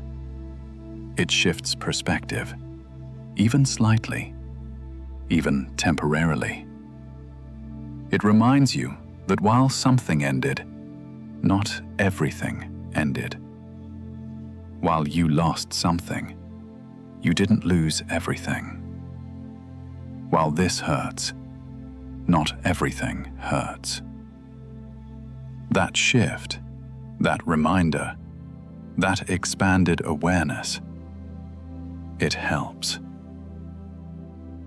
It doesn't fix everything. It doesn't take away the pain. But it helps. It offers perspective. It provides balance. It reminds you of what remains.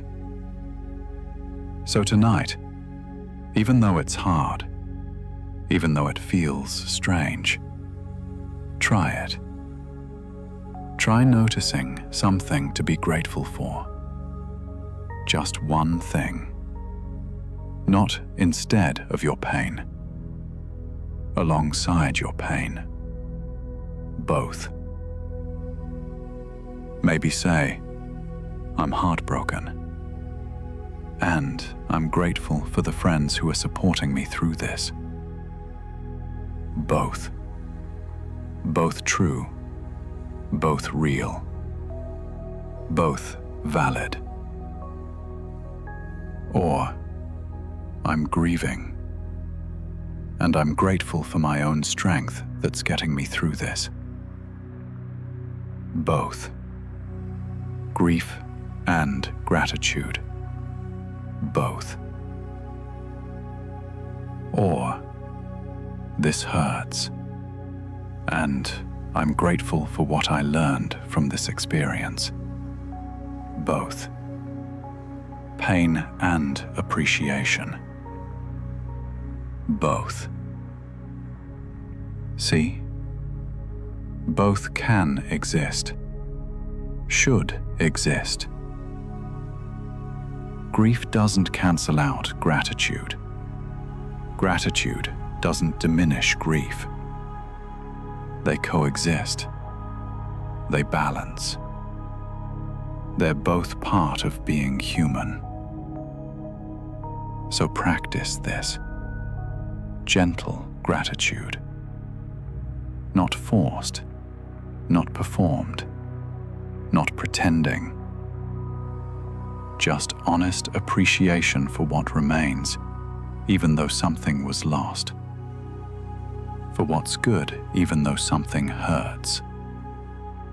For what you have, even though you lost something. that's healthy, that's balanced, that's complete. Not just pain, not just positivity. Both. The real, complex, full experience of being human through heartbreak. You're hurting, yes. And there are still things to appreciate. Yes. Both. Hold both. Feel both. Honor both. That's the gentle, loving, balanced way through this. That's what you deserve. That's what helps healing. Pain and gratitude. Both. Together. Honestly. That's being human. That's living fully. That's healing well. And now, as we close, as you prepare to rest, I want to leave you with final words. Words of gentleness. Words of compassion. Words of love for your hurting heart. You're doing better than you think you are. You really are. You're getting through something incredibly difficult. You're surviving heartbreak. You're healing from loss. You're processing grief. And you're doing it. Maybe not perfectly. Maybe not easily. But you're doing it. That matters. That counts. That's enough. Be proud of yourself. For surviving these days, for getting through these nights, for continuing to show up even when everything in you wants to give up. You're strong. Stronger than you know. Be proud of that strength. And be gentle with yourself. You're hurting. That deserves gentleness. You're healing. That deserves patience. You're human. That deserves compassion. So offer yourself what you deserve. Gentleness, patience, compassion, love. Speak to yourself kindly. That inner voice, make it gentle. Make it loving. Make it the voice of someone who truly cares about you. Because you do care about yourself. You do. Even when it's hard to access that care, it's there. So let it speak. Let it be the loudest voice. Let it drown out the harsh, critical, judging voices. You are lovable. Remember that. Especially when heartbreak makes you doubt it. You are worthy. Remember that. Especially when loss makes you question it. You are enough. Remember that. Especially when pain makes you forget it. Your heart will heal. I know it doesn't feel like it. I know it feels like you'll hurt forever. But you won't. The pain will ease. The grief will soften. The hurt will fade. Not completely, Not entirely, but enough. Enough for you to be okay. Enough for you to be happy. Enough for you to love again. Trust that. Believe that. Hold on to that. Even when it's hard to believe. Even when pain makes you doubt. Even when it feels impossible. Trust that healing is happening, that peace is coming, that you will be okay. This is not your ending. This is just an ending. One ending. Not your final chapter, not your complete story. Just one chapter that closed. There are more chapters ahead. Better chapters. Happier chapters. Chapters with love and joy and connection and peace. This is not all there is. This pain, this grief, this heartbreak. It's not your forever. It's your right now. And right now is temporary. It will pass. It will change. You will heal. So rest tonight. Rest in that knowing. Rest in the truth that you're healing. Rest in the certainty that you will be okay.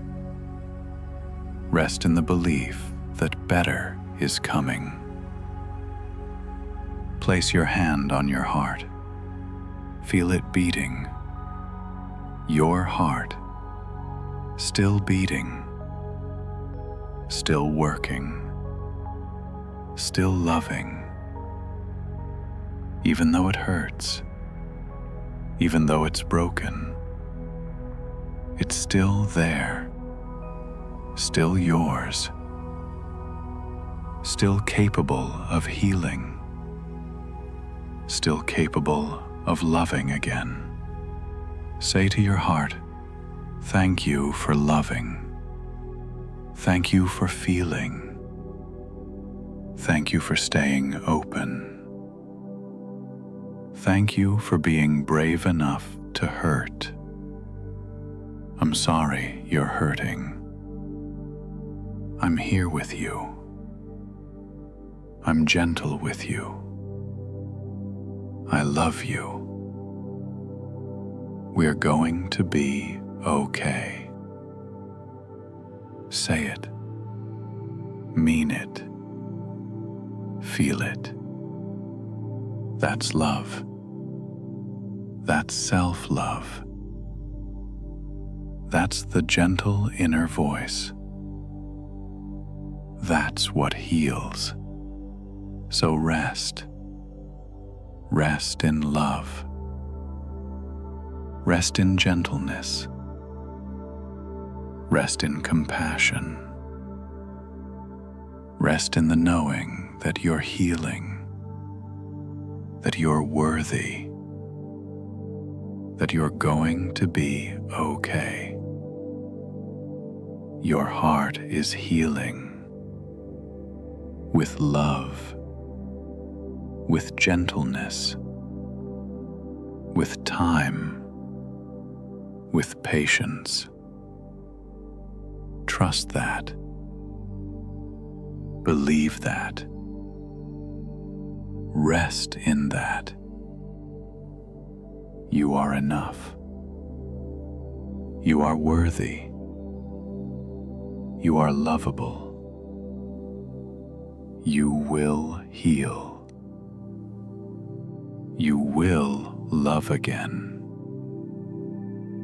You will be happy again. You will be okay. That's truth. that's certain. That's what's waiting for you. So rest. Rest easy. Rest gently. Rest lovingly. You're healing. You're enough. You're going to be okay. Sleep well, beautiful soul. Your heart is healing. With love. Good night.